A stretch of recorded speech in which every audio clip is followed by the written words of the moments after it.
আসসালামু আলাইকুম। দুপুর ২টার শীর্ষ সংবাদে স্বাগত জানাচ্ছি আমি বিথি। বিভিন্ন প্রতিষ্ঠানকে পুরস্কার দিলেন প্রধান উপদেষ্টা। দেশের সব বিমানবন্দরে নিরাপত্তায় যোগ হচ্ছে আরো ১,০০০ আনসার সদস্য। বৃহস্পতিবার নয়াপল্টনে প্রতিবাদ র্যালি করবে বিএনপি। বেঙ্গল গ্রুপের চেয়ারম্যান মোর্শেদ আলম গ্রেফতার। ব্রিটেনের বাণিজ্য দূতের সঙ্গে বিএনপির বৈঠক।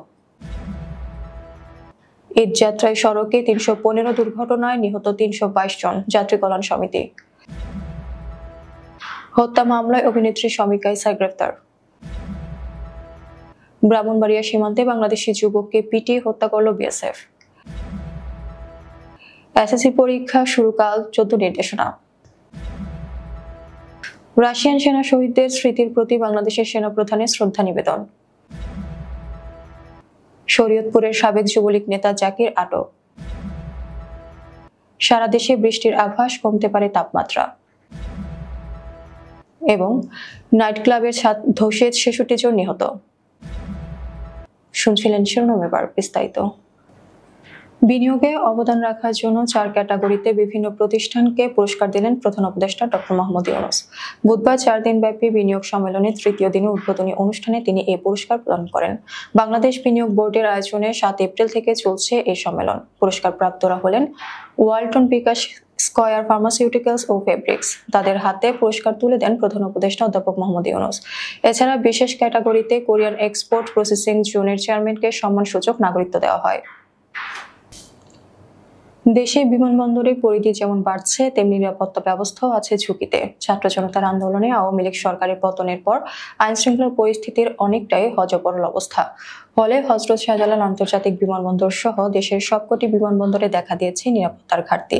এ পরিস্থিতিতে নিরাপত্তা ব্যবস্থার উন্নতির জন্য তোড়জোড় শুরু করেছে বেসামরিক বিমান চলাচল কর্তৃপক্ষ। বিশেষ ফোর্স গঠন করতে গিয়ে কর্মকর্তা-কর্মচারীদের রোষানলে পড়তে হয়েছে বেবিচককে। ধীর গতিতে চললেও বিশেষ ফোর্স গঠনের চেষ্টা চালিয়ে যাচ্ছে সংস্থাটি। বিমান বাহিনী সহ আইন শৃঙ্খলা রক্ষাকারী বাহিনীর মাধ্যমে নিরাপত্তা দিয়ে আসছে বিমানবন্দরগুলোতে। অতিরিক্ত ১,০০০ আনসার সদস্য যোগ করার কথা রয়েছে এই নিরাপত্তা বহরে। ফিলিস্তিনের গাজায় ইসরায়েলের মানবতা বিরোধী আগ্রাসন ও গণহত্যার বিরুদ্ধে বৃহস্পতিবার রাজধানীর নয়াপল্টনে বিএনপির কেন্দ্রীয় কার্যালয়ের সামনে প্রতিবাদ র্যালি করবে বিএনপি। আজ বুধবার বিএনপির ঢাকা মহানগর দক্ষিণের সদস্য সচিব তানভীর আহমেদ রবিন এই তথ্য নিশ্চিত করেছেন। এ ব্যাপারে বিএনপি নির্বাহী কমিটির সদস্য আব্দুস সাত্তার জানান, বাদ আসর এই প্রতিবাদ র্যালি অনুষ্ঠিত হবে। সাবেক সংসদ সদস্য এবং বেঙ্গল গ্রুপ ও বেসরকারি টেলিভিশন আরটিভির চেয়ারম্যান মোর্শেদ আলমকে গ্রেফতার করা হয়েছে। আওয়ামী লীগের সাবেক এমপি ও বেঙ্গল গ্রুপের চেয়ারম্যান মোর্শেদ আলমকে গ্রেফতার করেছে ঢাকা মহানগর গোয়েন্দা পুলিশ।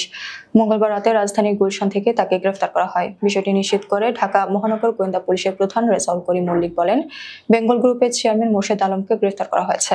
তাকে রাজধানীর গুলশান ২ এর বাসা থেকে গ্রেফতার করা হয়েছে। তার বিরুদ্ধে একাধিক মামলা রয়েছে।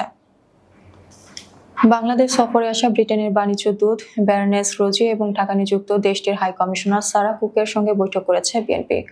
মঙ্গলবার দুপুরে ১২টায় রাজধানীতে ব্রিটিশ হাই কমিশনারের বাসভবনে বৈঠক অনুষ্ঠিত হয়।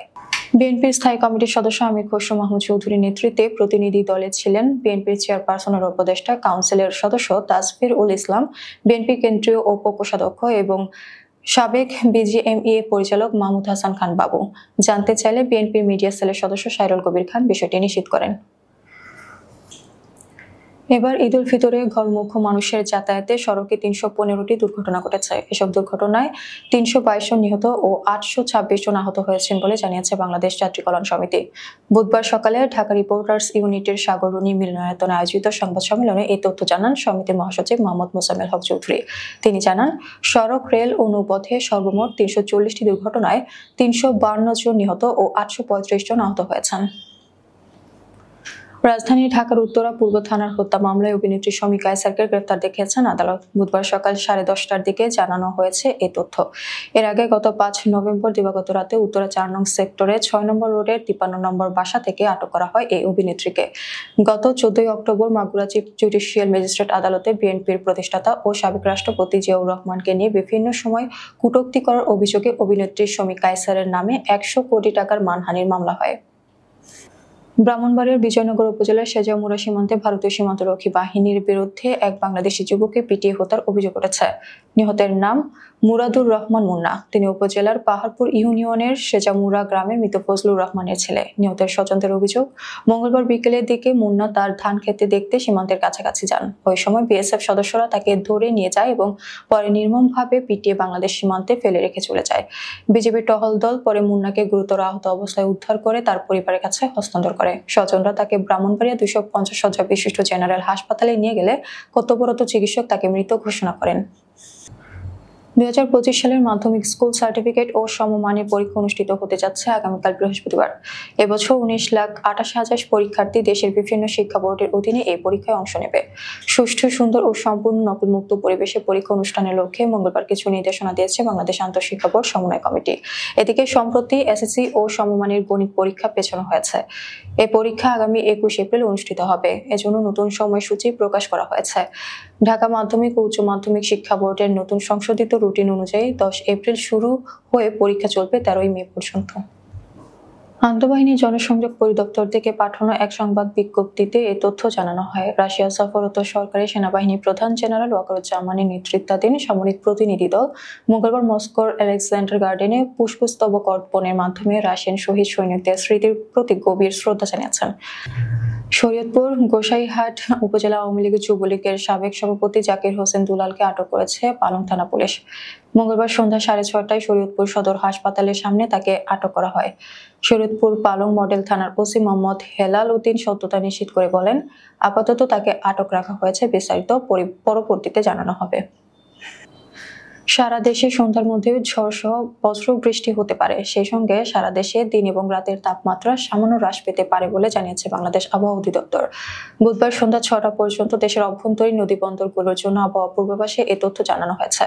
এতে বলা হয়েছে, বুধবার সন্ধ্যার মধ্যে রংপুর, রাজশাহী, ময়মনসিংহ, ঢাকা, খুলনা, বরিশাল, চট্টগ্রাম এবং সিলেট বিভাগের কিছু কিছু জায়গায় অস্থায়ীভাবে দমকা হাওয়া সহ বজ্র বৃষ্টি হতে পারে। সেই সঙ্গে ফরিদপুর, সিরাজগঞ্জ, ফেনী ও যশোর জেলাসমূহের উপর দিয়ে মৃদু তাপপ্রবাহ বয়ে যাচ্ছে এবং তা কিছু কিছু জায়গা থেকে প্রশমিত হতে পারে।